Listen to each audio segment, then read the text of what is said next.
Okay, so before I move on, just to quickly recap, two groups, the oppressor group, the oppressed group. The oppressor group saves humanity for sort of self-recognition.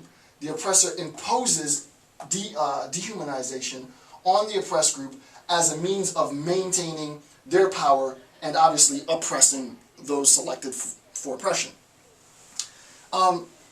What he then does, and what I've done is I've tried to sort of consolidate a lot of this, and this will be, again, all of these terms and all of these concepts will be augmented as long as the discussion and the analysis progresses throughout the series of videos.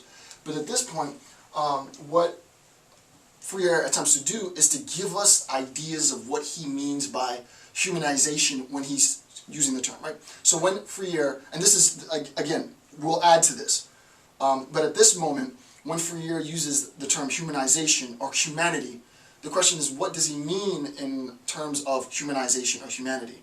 And insofar as we can have an understanding of what he means by humanization or humanity, we have a better understanding of the relationship between the oppressor and the oppressed, right?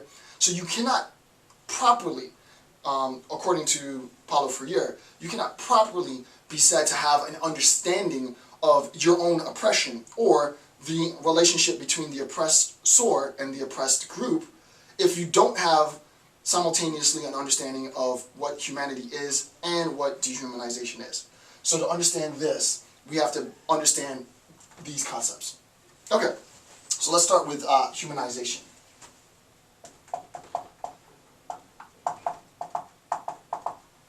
Alright, so by humanization, one of the first bullet points, the yearning for freedom and justice, right? The attempt to humanize is this yearning for freedom and justice, right?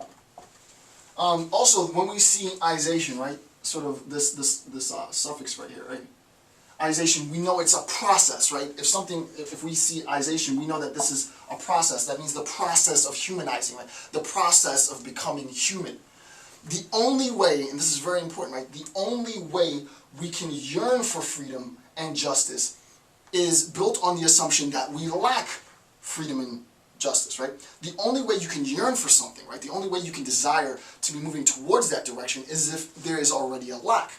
Quite obviously, there is no lack for freedom and justice in the oppressor group, right? The oppressor views himself as having freedom. This will change later, but the oppressor views himself as having freedom and justice, right?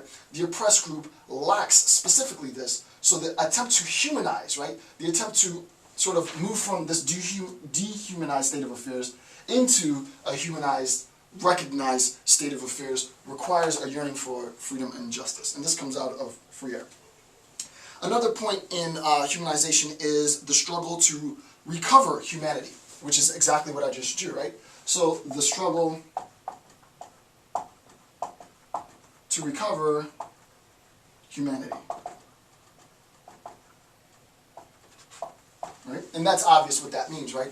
It's the fact that there has been an imposition of dehumanization, right? So that a group has lost, right? This idea of recovery, right? This idea of recovery has the connotation of having lost what one originally had, right? So I had something, I lost it, and insofar as I lost it, I'm going to attempt to recover it.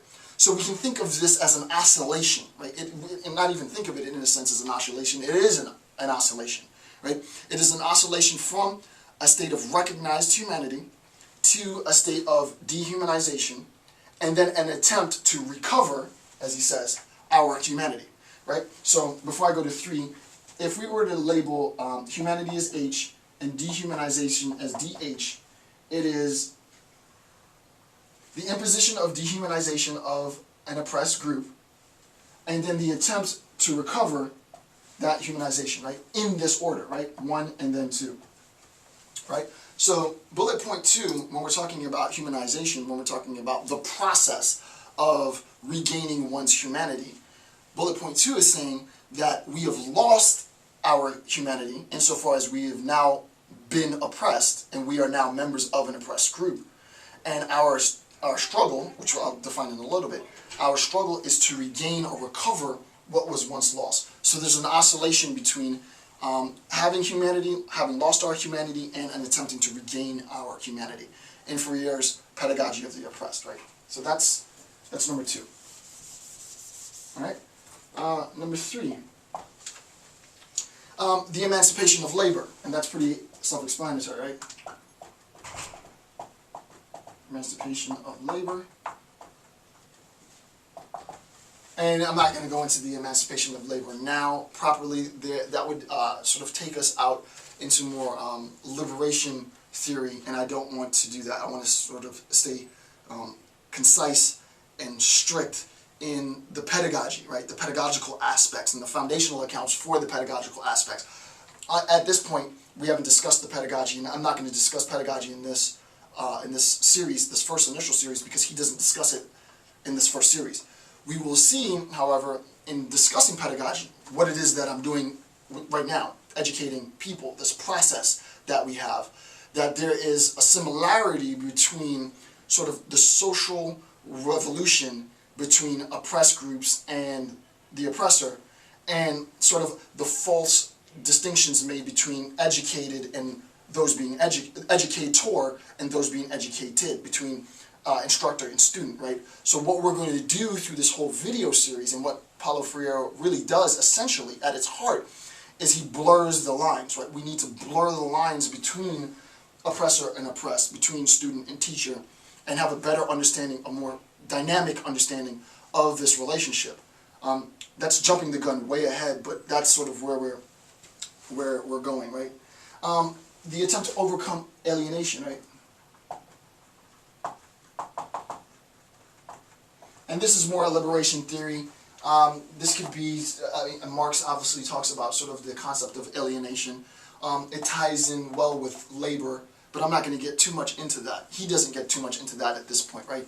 And all it's saying, and I've done a video, if you want to hear a very explicit discussion on these 2 points, you can watch my video on neoliberalism. Just go into the search box, type in neoliberalism, hit enter, and I've done a video series on these 2 points.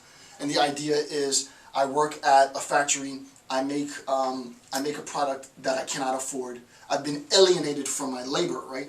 I've been alienated from my labor such that I can't even assume, I can't even purchase the very product of my creation, right? Obviously, that is an extremely oppressed group, right? That group, those, people who work in sweatshops are in a very uniquely oppressive situation, because not only are they oppressed, but they're alienated from their labor.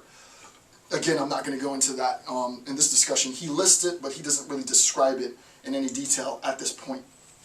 And then lastly, the affirmation of the individual, right? The affirmation.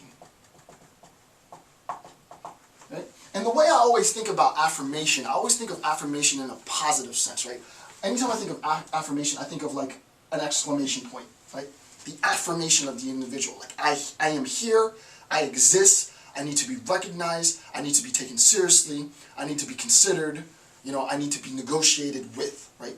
The oppressed group needs to, I would argue more than anything, assert this affirmation, right? This affirmation of existence. We will see later in our analysis of Freire's Pedagogy of the Oppressed how important this affirmation is, and also how this affirmation, I don't want to say transcends in a supernatural level, but how this affirmation transforms the relationship between the student and the teacher, how this affirmation transforms the relationship between the oppressed group and the oppressor, right? It is important, it is essential, it is foundational that there is an affirmation within the oppressed group, right? Because the point is, if the oppressed group never seeks an affirmation, right? If the oppressed group assumes and bears the burden of their oppressors, well, the oppressors will continue to oppress them, right? By definition, right? So the only time we have sort of a volley for recognition, the only time that recognition is even considered is when there has been an affirmation from the oppressed group. And he talks about a process in which this unfolds, and in subsequent videos, I'll meticulously analyze this process. Okay.